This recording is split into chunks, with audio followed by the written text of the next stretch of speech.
करते समय यदि अचानक आपको पेशाब आ जाता है तो इस बात को हल्के में लेने की भूल बिल्कुल मत कीजिए। राधे राधे भक्तों, आज हम एक ऐसे रहस्य पर बात करने जा रहे हैं जिसके बारे में बहुत कम लोग जानते हैं। सदियों से कुछ लोग इसे केवल शरीर की एक सामान्य क्रिया मानते हैं, जबकि कई आध्यात्मिक परंपराओं में इसे अलग दृष्टि से देखा गया है। कहा जाता है कि जब प्रकृति और शरीर एक विशेष अवस्था में होते हैं, तब कुछ सामान्य दिखाई देने वाली घटनाएं भी गहरे संकेतों का रूप ले सकती हैं।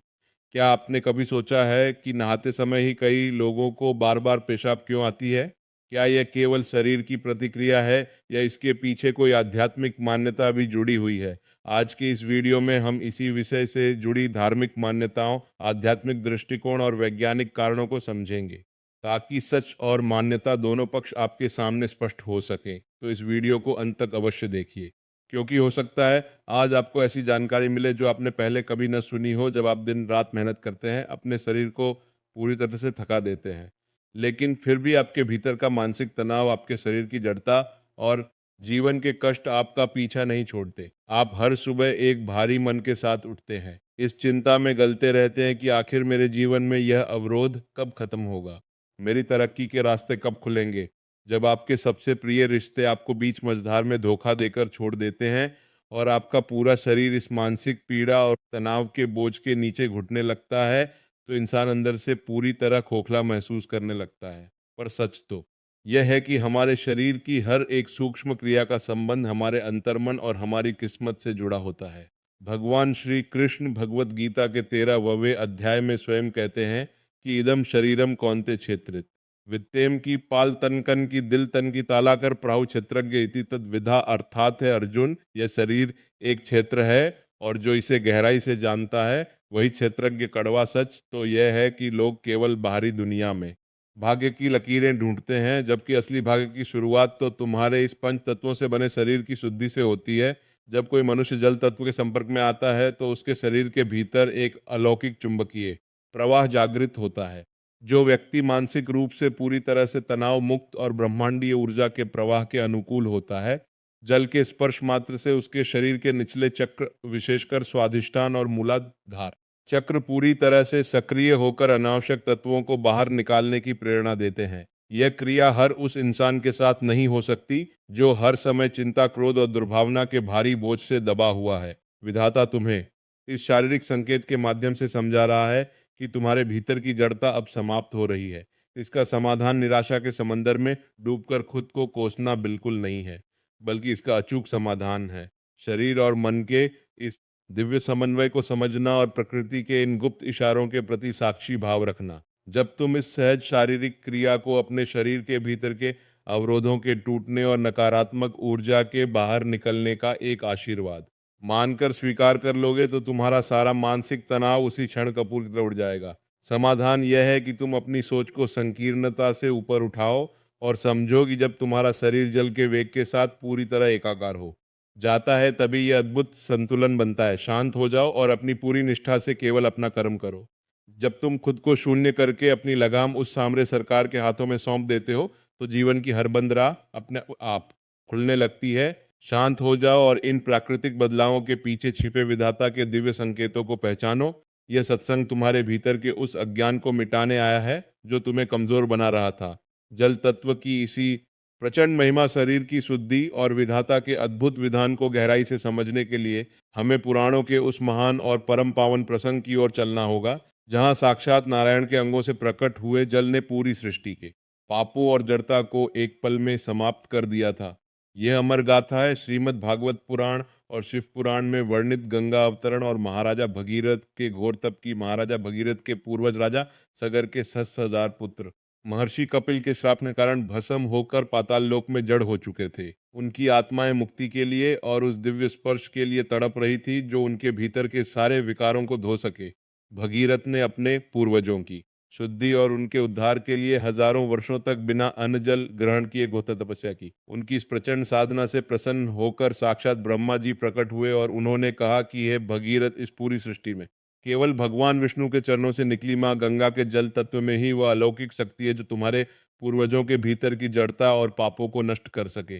लेकिन गंगा के उस प्रचंड वेग को पृथ्वी सीधे सहन नहीं कर शक्ति, इसके लिए तुम्हें देवाधिदेव महादेव की शरण में जाना होगा। भगीरथ ने फिर भगवान शिव की आराधना की। जब माता गंगा स्वर्ग से पूरे वेग के साथ पृथ्वी पर उतरने लगी तो उनके भीतर यह अहंकार था कि उनके जल का प्रवाह साक्षात महादेव को भी पाताल में बहा ले जाएगा। लेकिन भगवान शिव जो परम योगी और शांत स्वरूप हैं, उन्होंने अपनी जटाएं खोल ली। जैसे ही गंगा का वह प्रचंड जल तत्व भगवान शिव के मस्तक और उनके पवित्र अंगों को स्पर्श किया, साक्षात चमत्कार हुआ।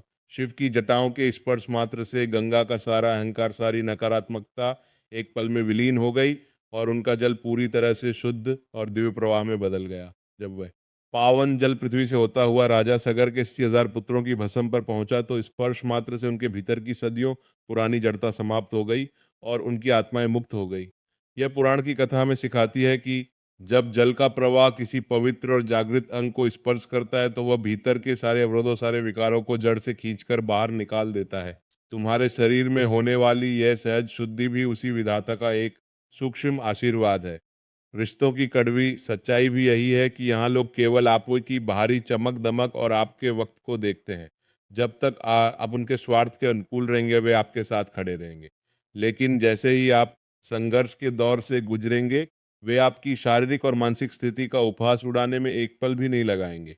सफलता का रास्ता कभी भी भीड़भाड़ वाले शोर से होकर नहीं गुजरता, वह तो हमेशा अकेलेपन और इन्हीं खामोश रातों की भट्टी से होकर गुजरता है, जहां आप शांत मन से अपने शरीर आत्मा को शुद्ध कर रहे होते हैं। मानवीय अनुभव हमें बताते हैं कि जो इंसान प्रकृति के नियमों और अपने शरीर के संकेतों को गहराई से समझ लेता है वह जीवन के हर युद्ध को बड़ी शालीनता से जीत लेता है। किस्मत का रोना वह रोते हैं जिन्हें अपनी आत्मा के भीतर छिपे उस परमात्मा के अंश का एहसास नहीं होता। तुम कमजोर नहीं हो, तुम तो उस परमपिता की संतान हो जिसने सूर्य और तारों को रचा है। अपने भीतर के ध्रुव को जगाओ, शांत रहो, क्योंकि शांत मन में ही ईश्वर की दिव्य चेतना का वास होता है। जब तुम पूरी शिद्दत से अपने कर्तव्यों का पालन करते हो और परिणामों का बोझ श्री कृष्ण के चरणों में सौंप देते हो तो जीवन की हर मुश्किल अपने आप आसान हो जाती है। इस घबराहट और भटकाव को अपनी कमजोरी मत बनने दो, इसे अपनी साधना बना लो। जो लोग आज तुम्हारी सादगी और तुम्हारी लाचारी पर हंस रहे हैं, कल वह तुम्हारी संपन्नता,